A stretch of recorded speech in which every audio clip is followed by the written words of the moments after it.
Bleh. Oh, interesting. So this is what someone was talking about earlier about the NoFX song. The demo song NoFX recently released had a verse about how almost every band he knew had some creepy piece of shit that was protected by the rest of the band. Interesting. So it sounds like Fat Mike probably knows where all of the bodies are buried, and he's not even in the bands. Let me read the comment from the beginning because I just talked a whole bunch.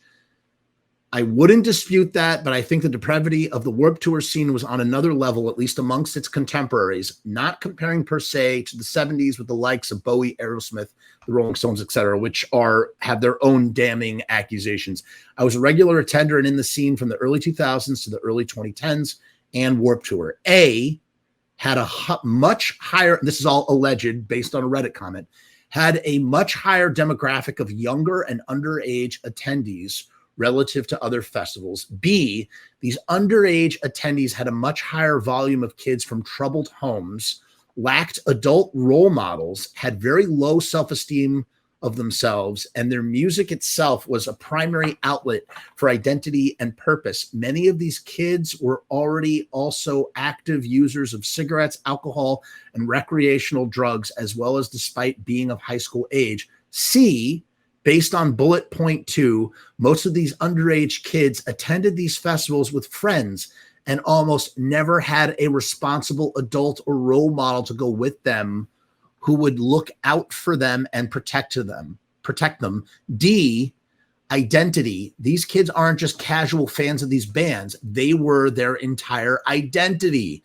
Almost everyone I knew who went to Warped Tour, their entire wardrobe, 365 days a year, from school to weekends,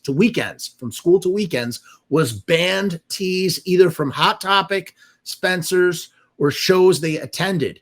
They wore skinny black jeans with holes, had countless piercings, tattoos of their favorite bands, styled their hair like their favorite singer, or as if they were in their own band, etc. These people were parishioners of the church of punk rock, and their favorite bands were their perfect deities. And as most people who are religious, they'll do anything and sacrifice all for their God who gives them purpose. Just like the Catholic Church, this opens up a whole risk of those in positions of power manipulating and abusing their followers. Okay? I think those 4 criteria alone created an environment where ethical promiscuity and sexual misconduct would not only exist, but actively thrive magnitudes greater than other scenes at the time. It was the perfect stew to breed sexual assault. Young girls worshipped Ollie Sykes, Craig Owens, Davey Havok, Gerald Way, Johnny Craig, Jesse Lacey. The list goes on and on of the centerfold posters girls would have on their walls from alternative press of these iconic frontmen, and these girls looked up to and idolized. And I will be explicit in saying I am not accusing any of those men of nefarious acts, although it's very public about the abuse of some of them, specifically Johnny Craig and Jesse Lacey. Again, you can look at all the vile stuff that occurred in the 70s and 80s, or R. Kelly and many others, but the Warped Tour scene has countless variables that other scenes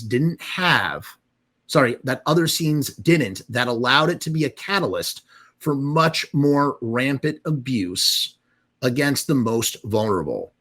I thankfully was straight edge and mostly followed Christian metal bands at the time, like Under Oath, Haste the Day, August Burns Red, Norma Jean, As I Lay Dying, The Devil Wears Prada. All of those bands are Christian, but even those scenes were wrought with this filth. It would be haunting but fascinating if somebody made an in-depth docuseries following the history of the Warped Tour. Your description of the Warped Tour attendees of those days is spot on. I remember people like that. In the 2010s, in general, in the 2000s. Absolutely, you had that. That was a demographic of people. Someone else has very well said, I also just want to make sure you know about the stuff with As I Lay Dying Singer, not the same category, but trying to hire someone to murder your wife is also pretty darn bad.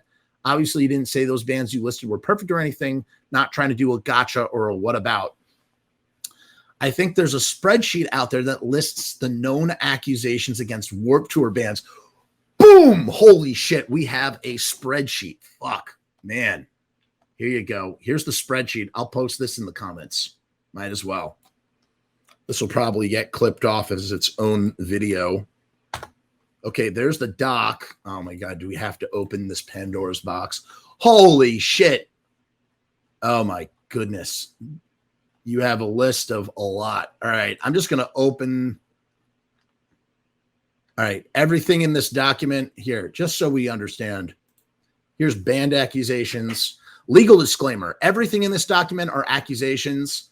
This is a post with no malice. The intent is to spread victims' voices. We are not claiming any of this as fact, nor are we making any personal accusations.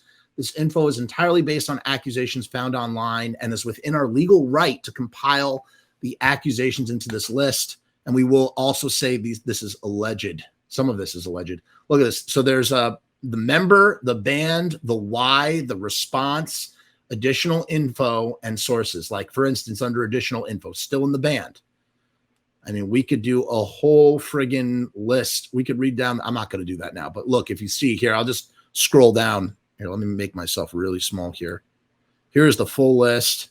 I'll just do a scroll. How about that? You can look at the list and see what is here. Kevin Lyman is the guy who ran Warped Tour, and he was defended by him.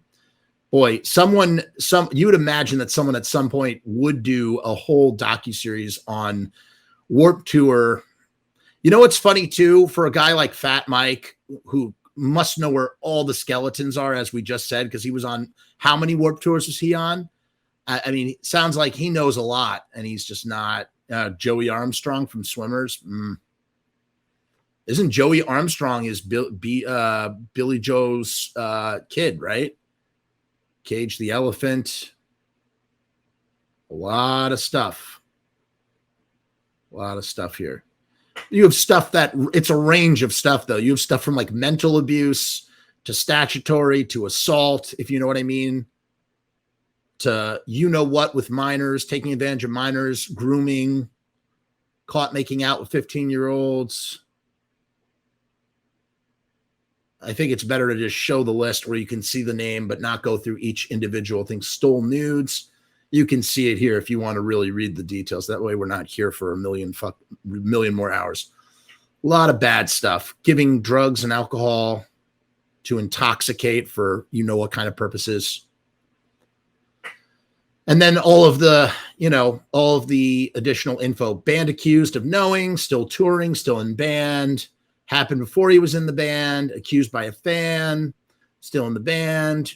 Tries to raise money to try and sue. Twitter statement. Whole band knew. And then, what was the response? A lot of stuff was left band but came back. Blamed addiction, sex addiction. Threatened to sue accusers. Nothing. Statement. Kicked out. Wallpaper. I don't know what wallpaper is. Kicked out. Threatened to sue accusers. Prison. Statement from band. Nothing. Statement. Kicked out. Nothing. Kicked out. So a lot of the same. So you get the overall theme here of what would happen. Kicked out when exposed. Kicked out once exposed. Band disbanded. That was the Orwells. I remember when that happened. Nothing. Prison. Nothing. Left band. Kicked out. Removed from band. Kicked out. No longer in band. Partially admitted to abuse. Step down from record label. Statement. Jail. It goes on and on. Coercion. Accusation was redacted after he threatened legal action. Left band, not kicked out. Disbanded.